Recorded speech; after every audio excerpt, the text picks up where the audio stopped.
Monday's loss to the Sabres was the Oilers' 7th in their last 10 games. Not only that, they've been outscored by 13 goals over that stretch. Craig, what's wrong with the Oilers, and can it be fixed in time for the start of the playoffs? I'm going to answer your second question first. Yes, it can be fixed, but it requires a commitment to fixing it. Now, who has to commit to that? The players have to commit to that. This is one of the best defensive teams in the league since Chris Knobloch took over. It has been anything but that since everybody returned from the Four Nations face-off break.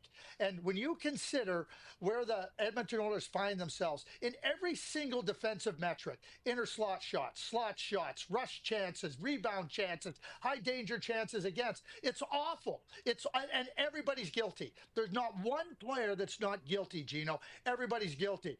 Defense is a collective effort, and the effort has been completely lacking by the Edmonton Oilers. We saw it on Saturday night versus the Dallas Stars. A nice, comfortable 5-1 lead turned into a nail-biter. They've been lit up on the scoreboard, and until they commit defensively, and that's each and every player, because they know what it takes to be good defensively, and they're simply not doing it.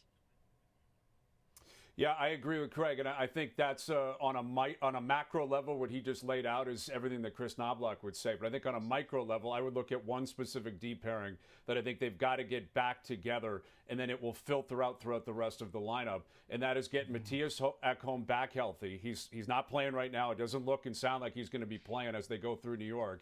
He's got to get back to 100%. He's got to get back to playing the way he's capable of playing, and he's got to pair up with Evan Bouchard, because down the stretch last year, that was arguably the best pairing in hockey. It was real close to it, and they were outstanding through the playoffs. You got to get Ekholm and Bouchard cooking. Now you bring Wallman in. Now you got Nurse back healthy. Everything can filter in properly. So I think it starts there in terms of what Craig said. Yes, it can get back to normal, but I think your best players have got to do that. And up front, I would still look at Connor McDavid, who has set the bar so high throughout his career. 99% of players in the league today, 99% of players that have ever played the game would do anything for the season he's currently having.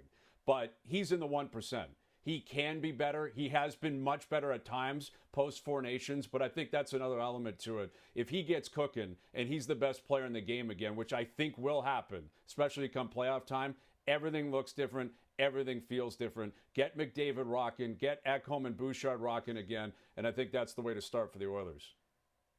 I appreciate what you're saying, Hayes. You talk about the blue line, you talk about the forwards, but what about the goaltending? Stuart Skinner's allowed 2 or more goals in 15 straight starts. He's allowed 3 or more in 10 of those starts. Hayes, do you trust that he's going to be able to sort out his game and lead the Oilers to another deep playoff run?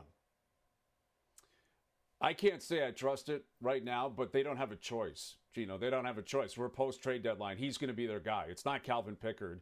It's going to be Stuart Skinner. And the reality of last year's run, again, down the stretch, Skinner started to play like a top 5 goalie in the league. That's how consistent he was. That's how good he was.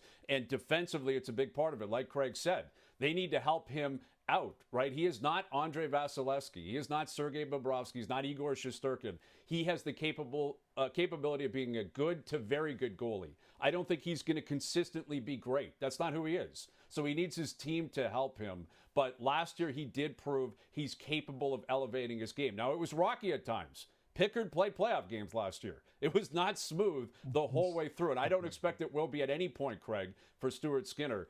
But he can be better. He's got to be better. His stats haven't been good enough. His underlying numbers haven't been good enough. But they have time for him to settle in, but they got to help him, put him in a position where, again, he can't be great every night. He's got to be very good. If he does that, and they play better in front of him, the Oilers will feel much better about themselves come game 1 in the playoffs. Stuart Skinner is what Stuart Skinner is. This idea that he is Shesterkin or Vasilevsky or Bobrovsky just simply doesn't fly. And Stuart Skinner has shown, like unequivocally, that he can be a goaltender that can lead you deep into the playoffs, all the way to Game 7. So let's just stop. There seems to be a narrative around Stuart Skinner that he is the problem. He is not the problem. He is part of a team that's been top defensively in the league.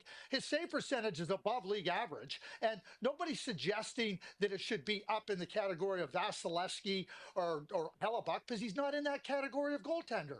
But he's not below league average save percentage. He's having a better season statistically with the underlying metrics this year than he did last year.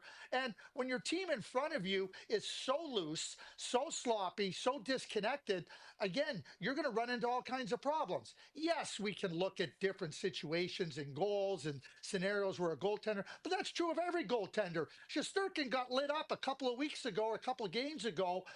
He was just awful. But we know that Stuart Skinner is capable. But in front of him, when you're giving up the rush chances that the Edmonton Oilers are giving up, when you're giving up the high danger chances that the Edmonton Oilers are giving up, you're not putting your goaltender in a good spot. And all you got to do is look at his inner slot save percentage, which isn't great. So the Oilers better tighten up in that area so they can protect Skinner a little bit. Because Skinner, the level that he's at, is he's not the guy that's going to stand on his head and save the team from their own problems. Yeah, one of the numbers that really kind of makes me a little concerned, Skinner ranks 74th in goals saved above expected. That's dead last among the starters on playoff teams right now.